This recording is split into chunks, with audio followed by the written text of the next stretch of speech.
Good morning. Thank you for joining us today. My name is Hannah Booth and I'm the Communications Manager here at MorePay. It's my pleasure to introduce the topic to you for this session, which is maternity leave regulations.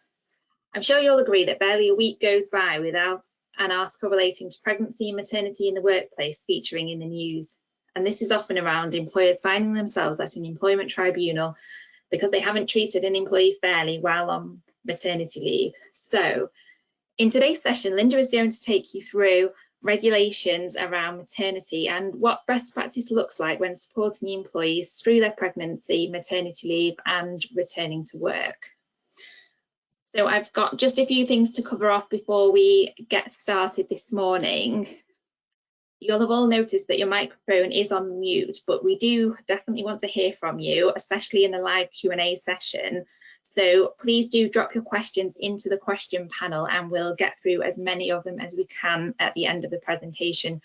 We have had an incredible response to the webinar and we have had over 1,500 people register to join this morning's session. But as I say, we will get through as many of your questions as we can. Another note, if you are facing technical difficulties, don't worry too much. We will be sending you all a recording. And if you are facing any difficulties, please do flag them in the question panel, because if lots of them come flooding in, I'll know it's an issue at our end and I can do my best to fix it. So moving on to the agenda for this morning, we'll start off with an overview of an employee's entitlement to maternity leave and pay. Linda will then discuss the importance of carrying out a health and safety risk assessment for pregnant employees. She'll then talk you through how you'd go about managing redundancy for employees on maternity leave. And Linda will also walk you through the effect of a pay rise on statutory maternity pay and how you should approach the payment of bonuses whilst an employee is on maternity leave. Finally, in the common pitfalls section, we'll look at kit days before moving into the Q&A. Before I hand over to Linda, I'm conscious that we will have some people on the webinar that aren't familiar with MorePay, so I'll give a very brief introduction. MorePay provide payroll software and HR software, as well as managed payroll and HR services to UK businesses. We've been around for over 50 years, and you can see the logos of some of our wonderful customers here. We promise to make payroll and HR easy, and there's lots of ways we do this. But one really important factor is our software. And in fact, we've just launched our next generation payroll and HR software, which we do think is a bit of a game changer in the market. It's easy to access, easy to use, easy to trust, packed with automation, integration options, helpful analytics, and a mobile app for users and employees. And most importantly, all this means worry-free compliance for businesses. If you would like to know more about our software, drop me a message in the chat and I can provide you with some more information. So our presenter this morning, I'm sure many of you will have been on webinars previously with Linda, so you will know her. Linda Arrowsmith is our HR advice line team leader at MorePay. She's worked in HR for over 18 years. Of course, she's CIPD qualified, and she joined MorePay in 2010. So I'll now hand over to yourself, Linda, who will take you through today's webinar, Maternity Regulations. Thank you, Linda. Thanks, Hannah. Well, welcome to our maternity webinar. I can see there are lots of people joining, so it's a great opportunity for me to let everyone know about my favourite subject, which is maternity. So yeah, as Hannah mentioned, I'm going to go over some of the main things that we think about when we think about having an employee who's due to go on maternity, and then, like I say, welcome any questions at the end of the webinar. So if we would just move into the next slide, Hannah. Okay, so statutory maternity leave. So employees are entitled to maternity leave from day dot of employment. So you don't need any service with the business to be entitled to maternity leave. The individuals just have to be an employee and they have to apply, if possible, for their maternity leave by the by the 15th week before the baby is due. So that's what we call the qualifying week. So you would generally get that date from the form that they would get from the midwife called the MAP-B1, and you would count back 15 weeks. And if the employee would then at that point have had to apply for their maternity leave, they should tell you when the baby's due and when they want to start the maternity leave. Now, strangely enough, it doesn't have to be in writing, but generally your policy will say that it should be in writing, and I know some businesses have their own forms that they use internally, or if not, it can just be in a simple, straightforward email, but technically it doesn't have to be in writing. I would generally request it in writing so you've got an audit trail to avoid confusion. Now, employees can change the start date of their maternity, so they may change their mind. Ideally, they will give you 28 days notice, or the law says, or whatever notice is reasonably practicable. So ideally, they would give you the full 28 days notice of changing their maternity start date, but sometimes things happen unexpectedly with babies and childbirth, so you just never know. Now, the earliest an employee can start the leave is basically 11 weeks before the due date. Again, that comes from the MAP-B1 form that they get from the midwife, and that's the soonest anyone can go on maternity leave. And basically, employee retains all their terms other than the wages, which includes holiday, when they're on maternity leave. It's a bit of a shock to some people when they've never had an employee with maternity leave, when they say, oh, they still get all the holidays. And yeah, it's something that you should factor in when you're thinking about when your employee is going to go on maternity leave, depending on your holiday year and depending on the baby's due date. So personally, I would generally advise that an employee takes an appropriate amount before they go off, and then maybe tag an appropriate amount of holidays at the end, so they don't come back to work on maybe part-time. Maybe people reduce their hours when they've had a baby, they want to work less, stay at home more, and come back with a full-time equivalent of holidays, which can be an absolute nightmare to manage. So I would generally say take some holidays before you go and tag the rest on at the end of the leave, any accrued holidays. Sit down with your employee, do it in agreement. So the maternity leave lasts 52 weeks, which is broken up in two sections. So it's 26 weeks ordinary leave and then 26 weeks additional leave. Now, the reason for breaking up like this is not anything to do with pay. It's to do with an employee's rights when they return to work. So if an employee takes the 26 weeks ordinary leave, they have the right to return to the same job when they return from maternity leave. If they return in the additional maternity leave, the AML, they can return to a same or similar job if the same job's not available.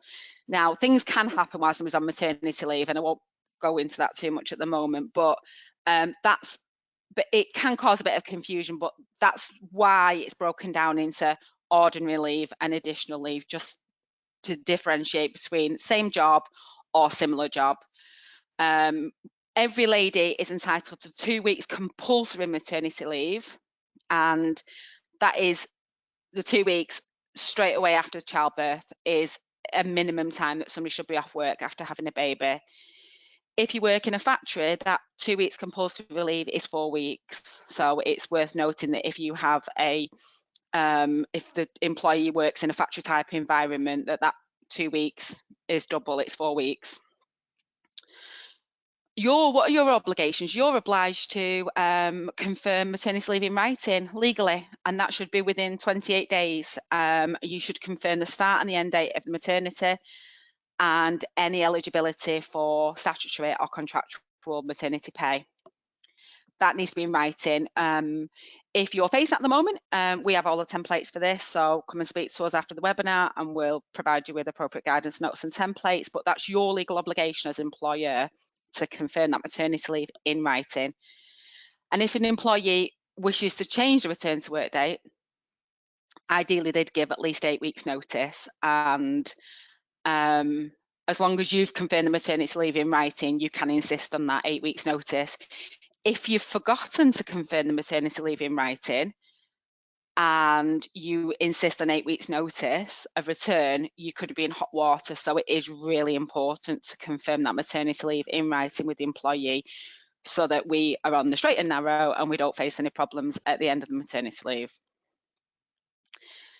If the employee is absent from work prior to going off on maternity leave, and if that absence is due to a maternity-related illness or maternity-related absence, then you can actually start the maternity leave at the point that the lady's 36 weeks or 4 weeks before the expected week of childbirth. So that's just important to note that, you know, you may have somebody that's gone off for one reason or another. If it is pregnancy related, we can start the maternity leave early if the employee is not actually giving you their application for maternity leave. And in the occasion of a premature birth, the maternity leave will start the day after the baby's born. So it's not, the maternity leave doesn't start the day the baby's born, it starts the day after. In the unfortunate situation where a baby is stillborn after the 24th week of pregnancy, the employee will still receive leave and pay. And if the baby's born before the 24th week of pregnancy and then lives and maybe sadly passes away, you still may be entitled to maternity leave on that occasion, but take advice on the individual circumstances. Okay, so just to go into a little bit more about AML and OML, so additional maternity leave and ordinary maternity leave. When a bit of information, if there are changes in the business in that time, you should always consult with your staff. However, if the original role still exists, even if they're taking the AML, the additional maternity leave, the second 26 weeks, they should have the right to go back to that role. Any variances on this, I would advise you take advice on individual circumstances, because they do have protected rights when on maternity leave, and yeah, it may be that somebody else has maybe done a better job than them while they've been off, and that can be a tricky situation to manage. So take advice on individual circumstances. However, if the role maybe has changed for one reason or another, then you may offer them a slightly different role as long as it's on similar terms and conditions. Okay, so moving on to the next slide. So statutory maternity pay. So there are a couple of things that we need to consider when we're working out if somebody's entitled to statutory maternity pay. So the employee must earn on average at least £120 per week, which is what's known as the lower earnings limit, which from the 3rd of April this year, it's going up to £123 per week.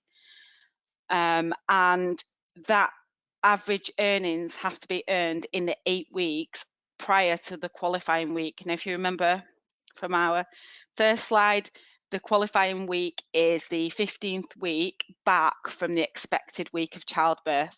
So from the MAP-B1, you would go back and you would look at the count back 15 weeks from the date on the MAP-B1, and then you would look at average earnings in the 8 weeks prior to that.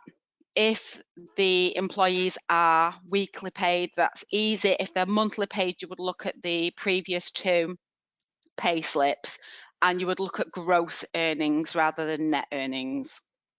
So that's the first thing that you need to consider. Do they earn enough to qualify for maternity pay? The second thing you need to understand is, have they worked for you long enough to qualify for maternity pay? So again, we've got this magic qualifying week. They have to have been employed for 26 weeks prior to the qualifying week, which in effect, a simple way of thinking about it is, did they get pregnant after starting working for you? If so, they're very likely to get maternity pay from yourselves as long as they earn enough money. If they were already pregnant when they came working for you, then they won't be entitled to it. The employee, to able us to calculate this, must provide the MAP-B1, which a lady will generally get from her midwife or doctor at around 20 weeks. It's normally around the second scan time. So that they have to request it as well. People don't realise it's not something that is automatically given out. They have to request it from the midwife. So maybe if you've got your newly pregnant employee, just give them a bit of a nudge to tell them to request the MAP B1 from the midwife around the second scan time. So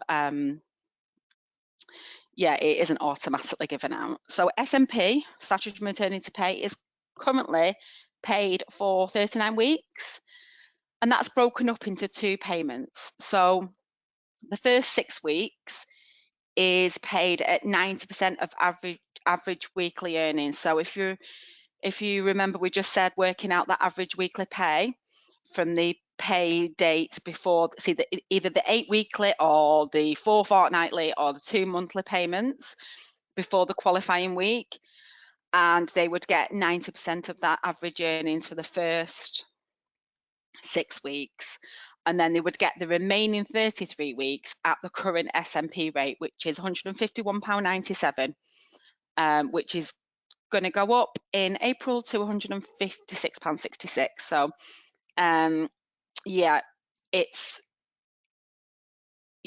just going to go up soon. So it's just maybe worth writing that down if you've got somebody going on maternity leave soon. If the lady doesn't earn £151.97 currently, but she earns over the £120 a week, so maybe she does qualify for SMP but doesn't qualify, doesn't get over that, she would just get 90% of her average weekly earnings during her maternity leave for the full spell. So it's just important to note.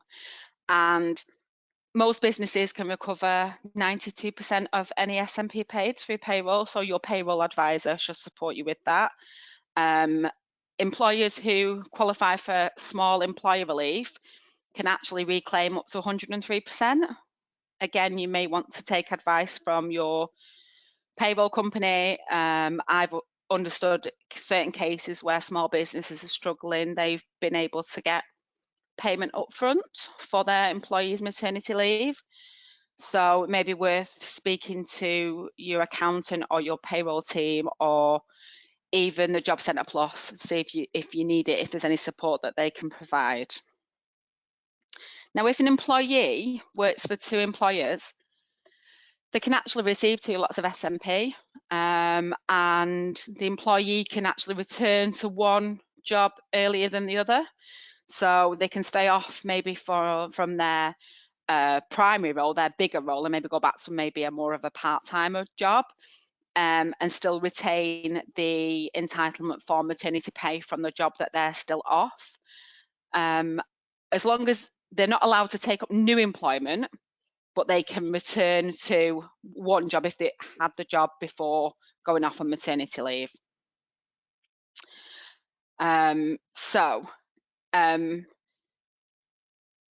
If an employee, I know lots of people that have had twins that have actually challenged this as well, and I might be speaking out of turn because most people may know this already, but if an employee has more than one baby, they only get 1 lot of statutory maternity pay, which from my friends that have got twins, they are up in arms about this because they've got 2 babies rather than just the one. But yeah, you only get 1 lot of maternity pay if you're having twins. So maybe there's something in the future there that maybe we can lobby Parliament for, but at the moment that's the entitlement. So if an employee leaves the business for any reason during their pregnancy, or even when they're off on maternity leave, so maybe they take up another job and decide to resign, if they have qualified for maternity pay, so they've gone past the qualifying week, say they resign from the company because they just decide they don't want to work anymore, or say they are dismissed for one reason or another, maybe there was a behaviour that needed addressing by the business that was that serious that we dismiss them. If they've already hit that qualifying week point, they're still entitled to maternity pay from the business. If they leave for another job, then their maternity pay then ceases because they've taken up alternative employment. Now, once that employee is dismissed, their termination date, or once they've left, their termination date will be the same. But it may be that they stay on payroll for maternity pay purposes only. So if they've resigned, as long as you've sent a letter with a termination date on it, or you've dismissed them and there's that termination date, that will stand. However, they will stay on payroll for the rest of maternity leave to be paid. And it'll just be for payroll purposes only. Now, if that's not ideal and the employee agrees to it and agrees to it in writing, you can pay them up at that point. So at the point of dismissal or resignation, you can pay them any outstanding maternity pay at that point. But there is a national insurance issue there where you will lose out and you can't reclaim the national insurance that you pay on that one-off lump sum payment that you would pay your employee. So we would generally make that clear to any employee if we're paying them up and get them to sign to agree that they want that payment as a lump sum. So most people just tend to leave the employee on maternity pay on payroll and just document it that they've actually left the business. Okie dokie. And the next slide. So other types of maternity pay. So some companies, if you're fortunate enough to work for them, have contractual maternity pay, which is generally a payment made above and beyond the SMP rate. If you're entitled to it, it'll be in your employment terms, so your contract of employment or any supporting policies that you may have in place. If your employee doesn't qualify for SMP, there is another entitlement that they can apply for, which is a payment from the government, and that's called statutory maternity allowance. What you would do as an employer is issue the employee with what they call an SMP1 form, which is available on the direct.gov website. And you would fill that form and explain the reason why you can't pay them maternity pay. You may want to take advice from ourselves or your HR professional at this point to make sure you're making the right decision, because if there's a mistake made on this form, it can be a costly mistake. I've seen it myself where people incorrectly told they're not entitled to maternity pay, and it has led to claims at tribunal. So it's important that if you're telling your employee that they're not entitled to maternity pay, that it is the right decision. So like I say, take advice, make sure that you're doing the right thing.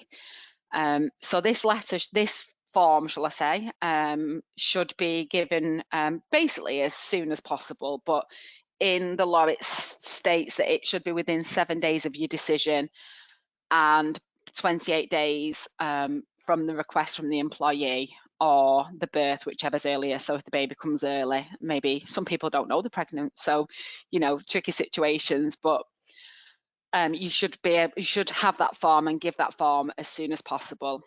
Now, it's important to note that we're focusing in here on statutory maternity and entitlement to that, but it may be that even though your employee isn't entitled to statutory maternity pay, your policies or your contractual terms may give them the entitlement to company maternity pay. So it may be that entitlement is there as well.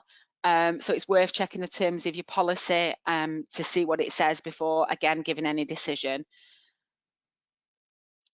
Okay, so moving on to next slide. So how do we protect our expectant mothers at work? So for me, I would always advise that we do a pregnancy risk assessment. We have a template. If you need it, come to us and we'll speak to you about this. And that should be done on a periodic basis during the pregnancy. I don't know how many of you out there have actually been pregnant, but I know needs change throughout the pregnancy, depending on the type of work you do as well. So they should be done periodically throughout the pregnancy. You can't put a definitive timeline on this because every pregnancy and every lady is different. So I would, either do it maybe as we go through the trimester, so maybe when you get told, maybe then at the end of the second trimester, and then maybe a couple of weeks later, depending on the individual. And by trimester, we break pregnancy up into 3 trimesters, so they're generally periods of 3 months. So you could break it down in that way, or you could do it when maybe something significantly changes within the lady. Maybe she's experiencing back pain, or maybe problems with her legs. So maybe you do it when there's an event as well, just to make sure that you're protected as an employer and that your employee is working safely. So what you've also got to bear in mind is not all employees will tell you straight away as well. They will want to know maybe that their pregnancy is established before they let you know. And it can sometimes be tricky to manage when you don't know. So yeah, ideally we would do the risk assessment as soon as we find out. But we have different risks we need to manage within the pregnancy, and there are generally things like people that are quite static, so sit behind a desk all day, maybe we give them extra time to get up and move around, or on the opposite scale, people who are on the feet all day, maybe we want to get them a stool. Maybe we want to consider the work environment, whether it's too hot, too cold, whether there's any lifting involved in the role. We need to make adjustments. We don't want pregnant ladies lifting anything that's heavy. So it's just all these kind of things we need to take into account when we're considering the risk assessments. Like I say, you sit down, do this with your employee, get their agreement, see how they feel, if they're comfortable doing stuff, if they're not comfortable doing stuff, and just make sure that you document that and save it to file. Some people want less, some people want more. I think you've got to know your employee and protect them as best you can. Now, what you've also got to understand with risks is that if you can't provide the lady with a safe working environment during her pregnancy, then it may be that she may have to go off on full pay for the duration of her maternity leave. I know some people have seen this during COVID. The HSE website advocated putting ladies on paid suspension during their pregnancy because of COVID. Now I know things have changed and we're a bit more up in the air now because things are getting back to normal, but COVID's still out there. So it is a bit of a challenge. And what I would say is manage this on an individual basis. Because if we can't remove a risk for a lady when she's pregnant, she has to be put on full pay, which is expensive for any business. But it is worth noting that if she's still on suspension by the time she's 36 weeks, we can start the maternity leave. Well, it's not early, but we can start the maternity leave at that point. We don't have to wait for her to say, actually, I want to go on maternity leave. So, yeah, we should always consider the safety of our pregnant employee. Well, for all employees, but in this case, we're talking about these pregnant employees. Okay, so moving on. Our next slide is maternity and redundancy. So I think if I ask this question to different people, I get different answers. Should you consult with your employee if their role is redundant when she is on maternity leave? The answer is yes. Any changes in the workplace during a lady's maternity leave should always be discussed with the employee as soon as possible.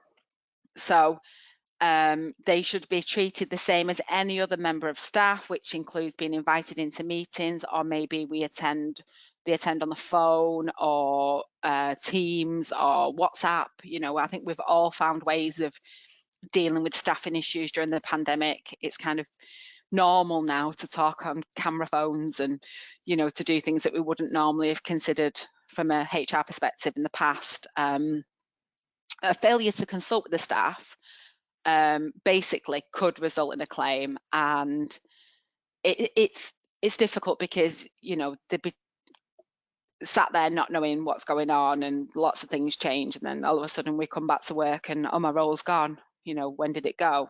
Months ago. You're basically in hot water from a tribunal perspective at that point, because we should have consulted. We need to consult. We need to remember our pregnant ladies, or our ladies that have had babies. They're still part of the workforce. So when we're thinking about redundancies, we're thinking about maybe suitable alternative employment. So if an employee is at risk of redundancy, she is entitled to be offered a suitable alternative vacancy where it's available. Now, she will then take priority over her colleagues who are also at risk. It's one time where we can discriminate positively. So they should be offered the suitable alternative role over somebody that isn't on maternity leave.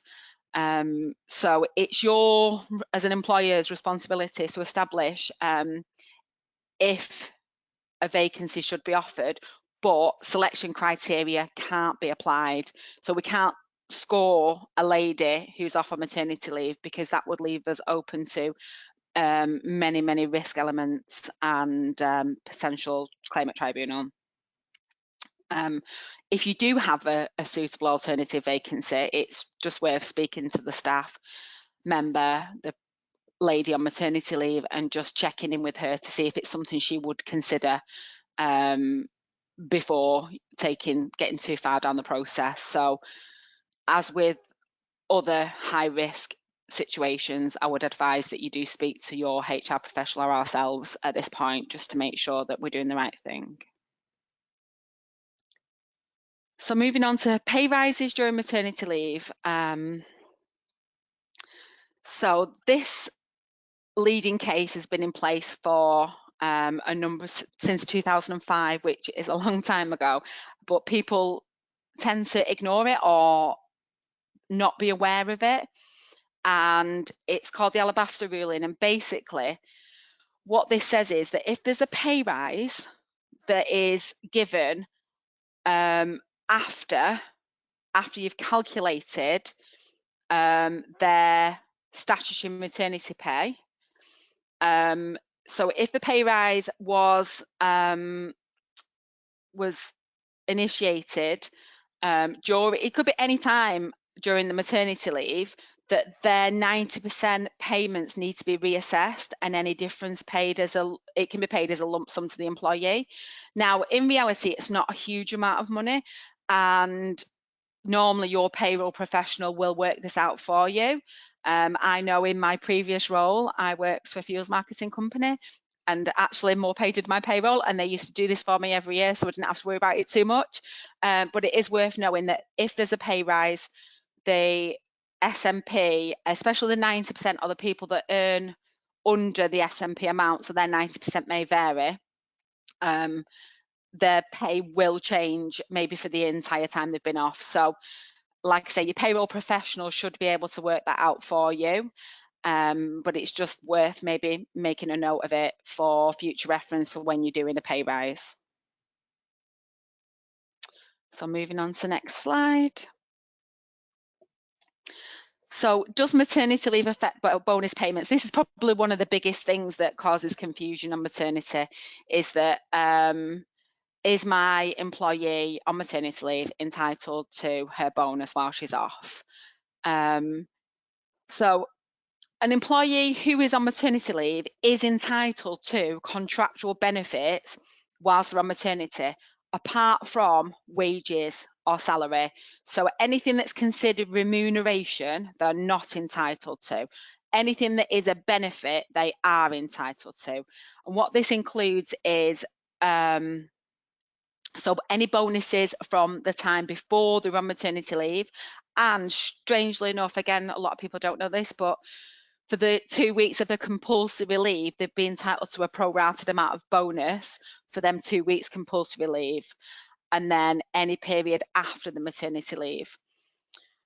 And the bonus payment should be paid at the time where it would normally have been paid. It doesn't interrupt the maternity payments, the SMP or the company maternity pay. Now, discretionary bonuses.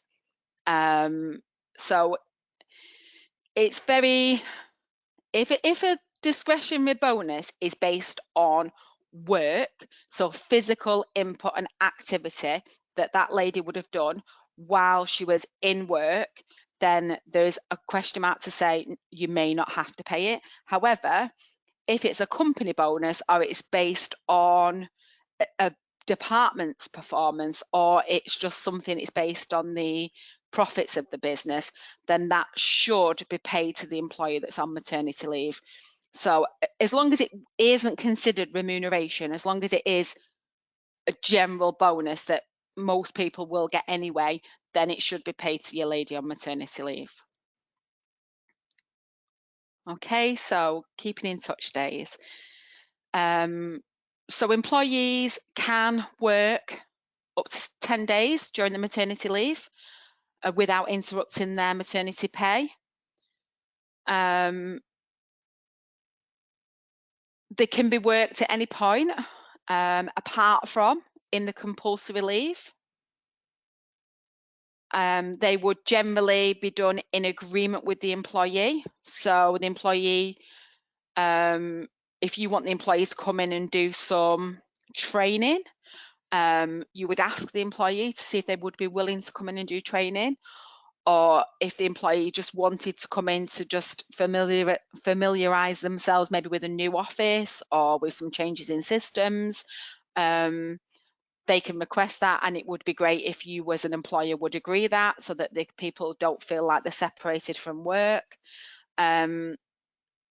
So they have great uses, and businesses and employees can feel the benefit from kit days.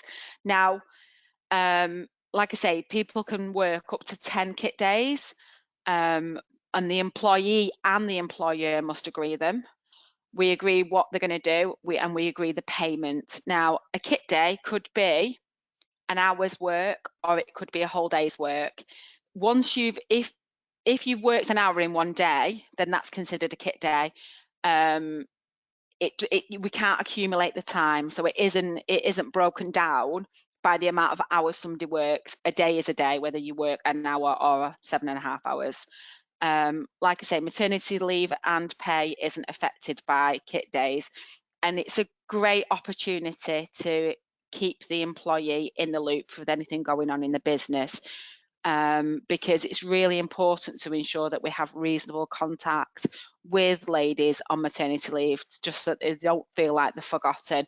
They should be getting all the notices that get sent out, general company notices, department notices, team notices, included in any company events, included in maybe even team drinks after work. Make sure you keep in touch with your employees. Although I think team drinks after work, I think constituting a kit day for that might be a bit outside the realms of possibility. But yeah, just make sure that we do keep in touch with our ladies on maternity leave. Brilliant. Thank you very much, Linda.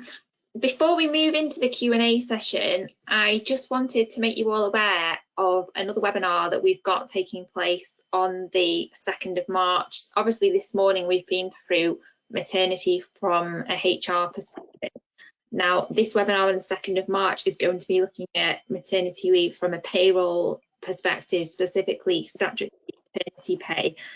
It's going to be run by one of our payroll experts, Fiona, and if you'd like to register for this webinar, you can do so by visiting the Knowledge Centre on our website. Once you're in the Knowledge Centre, scroll down to the Browse by Resource Type and select Webinars, and you can sign up here. I'll also be sending an email out to you all this afternoon with a recording from today's session, and I will include a link for you to sign up to this webinar if you think that's something that will be of interest to you. So now moving into the Q&A, as predicted, we have had lots of questions, so we will get started. The first question is around 0 hours contracts, and it's from Veronica. We have had a few questions around 0 hours contracts and people asking, is a person on a 0 hours contract entitled to statutory maternity leave? Everyone who is an employee is entitled to statutory maternity leave. Leave is a day one right, so you might start a job today. You may be 7 months pregnant, you may give birth tomorrow and you'd still be entitled to the 52 weeks maternity leave. Maternity pay is a different story. And being a 0-hour contractor and being an employee are two different things. So I'll assume that this person is a 0-hour employee rather than a contractor. But yeah, if they are employees, they are entitled to maternity leave. Thank you, Linda. The next question is from Gabriella. Are bank holidays accrued as well during mat leave? So I guess we spoke about the fact that holidays are included, but Gabriella's asking specifically about bank holidays. So the answer is yes. An employee shouldn't suffer detriment as a result of going on maternity leave. By withholding bank holidays during the maternity leave, they would then suffer a detriment. So you would be open to challenge. Another thing to consider is lots of employers give statutory minimum holidays, which is 28 weeks for the 28 days, 5.6 working weeks for the full-time equivalent. So it would be, as a rule, included in their annual entitlement as required by law. So, but even if it is, you get your, I don't know, some companies give 28 days plus the bank holidays.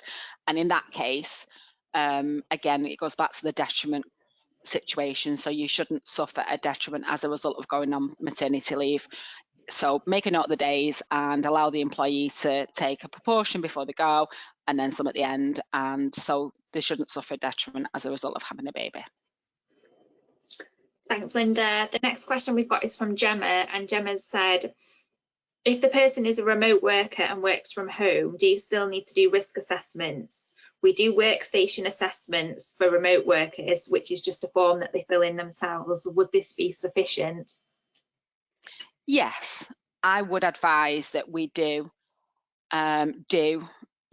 ask them to do a workplace risk assessment.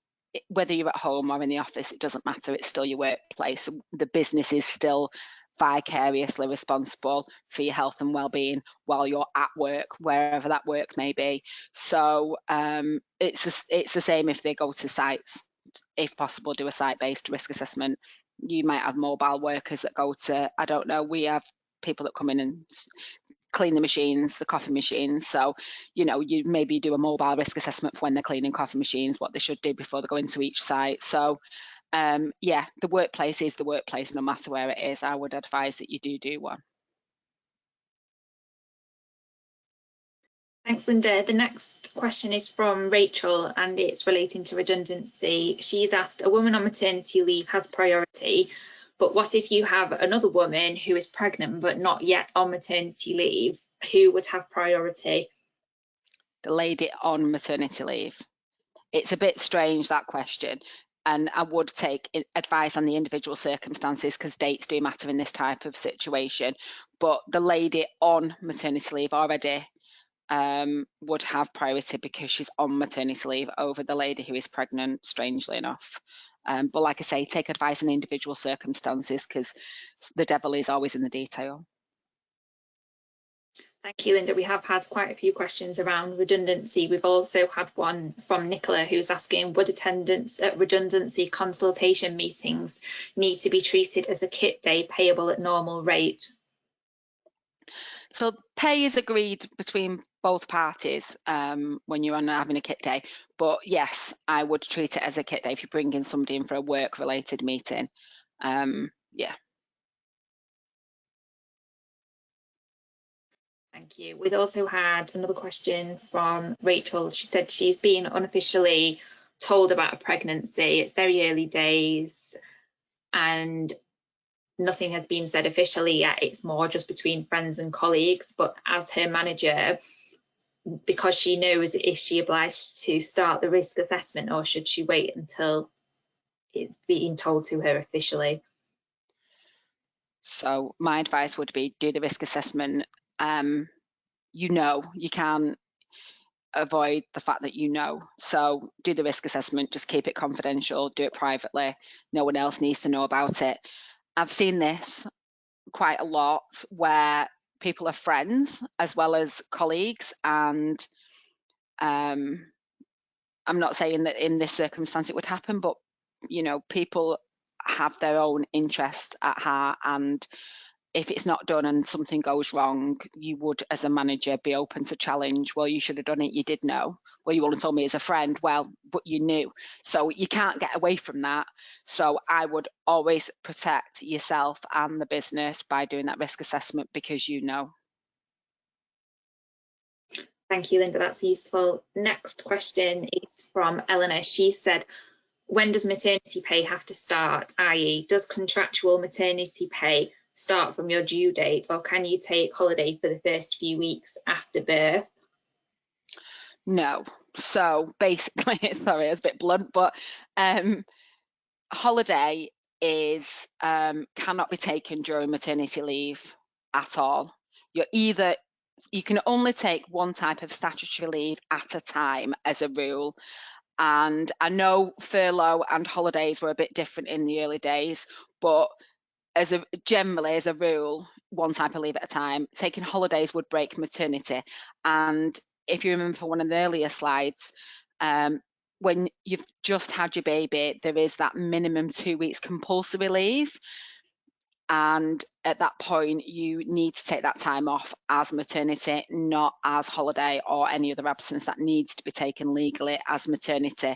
Now, if people want to mix things up and take holiday, and just getting it out there, but they may want to consider bringing a maternity leave to an end, so taking a portion of maternity leave, but if they're entitled, bringing maternity leave to an end, maybe taking some holidays, and then going on, and as long as they give enough notice and follow the right entitlement rules, they may want to take shared parental leave instead, which the pay entitlements are roughly the same, but there is an obligation to have a partner that has certain entitlements as well. The rules are quite tricky, but it is something that can happen. So you can bring your maternity leave to an end and then go on shared parental leave, which then also would give you an increased number of days that you can work during that period, because with maternity leave there are only 10 kit days where you can work, whereas if you do that and then go on shared parental leave, you can work up to 20 per parent or per person involved in the calculation, split days, which is the same as a kit day basically. And holidays can be taken in between, and shared parental leave can be taken in blocks, up to 3 blocks of leave, and can be transferred to a partner as well. So there are possibilities there if people do want holidays or to get increased payments while they're off for one reason or another. Thank you, Linda. We've just got time for a couple more questions, so a couple of last ones. We've had one through from Jenny who's asked, what do we do if the person covering maternity leave is much better and we would like to keep them? So then you take advice, you give us a call, and we'll support you with an appropriate process to deal with this situation. Now, a lady has rights and they should be entitled to come back to the job. And like I said earlier, just because somebody else is better at that job doesn't mean that they can just be given it and then the other lady sidelined. There has to be very specific reasons for changing somebody's job when they're off. There is the possibility, but it doesn't always mean it's advisable. So and then you don't even know what the employer will want to do at the end of the maternity leave anyway. It may be that they only want to work a couple of days a week. I've seen some circumstances where employees want to step down for a more pressured role while they've got a baby, because I've had 2 children and it can be pretty difficult working full time and having children. So, people will or may make changes to their lifestyle anyway. So that may give the possibility to have that discussion at that point to see if there's something else that you could do together as a team to maybe retain both people, so that you don't lose the skill that you've acquired during this process. But it is tricky, and I would advise that you do speak to us or your HR professionals before you take any steps to remove a lady that that has had maternity leave. An important point to notice, to discuss at this point is now the government were going to introduce a rule to say that you couldn't dismiss a lady within 6 months of her maternity leave, and that was part of the good work plan. Now, that's not because of COVID, it's not happened, but it is worth noting that the government were considering it, so it may be something that they consider doing in the future, who knows. It was included in the good work plan originally, which, if anyone's ever taken the time to read, was a huge document with a huge amount of things that the government wanted to implement, and that being one of them. It didn't quite hit, and whether it will in the future, who knows, but it's good to know. Thank you, Linda. A couple of last questions. Amy has asked about, are you finding more companies are offering enhanced maternity pay, and is there a common enhanced pay model? Amy, we did actually write a blog on this week. One of my colleagues, Karis, wrote a blog on this that's on our website, so I'll send you a link afterwards. But if anyone else is interested, if you go onto our website and look on the blog, there are a number of maternity related blogs on there with some useful information in, so please do go and take a quick look. Just time for, we'll do 2 more questions. So one from Victoria: what if a pregnant employee is underperforming? We would normally exit from the business. So I guess it's exactly the same procedures and processes. Linda, is that right? So yeah, so the terrible truth is that just because a lady is pregnant doesn't mean that you can't dismiss her, because, you know, we pay somebody to do a job, and if they're not doing it, then unfortunately it could result in dismissal. We just need to make sure that we are best practice, that we follow every rule, give her every opportunity, make reasonable adjustments if any of the issues are connected to the pregnancy.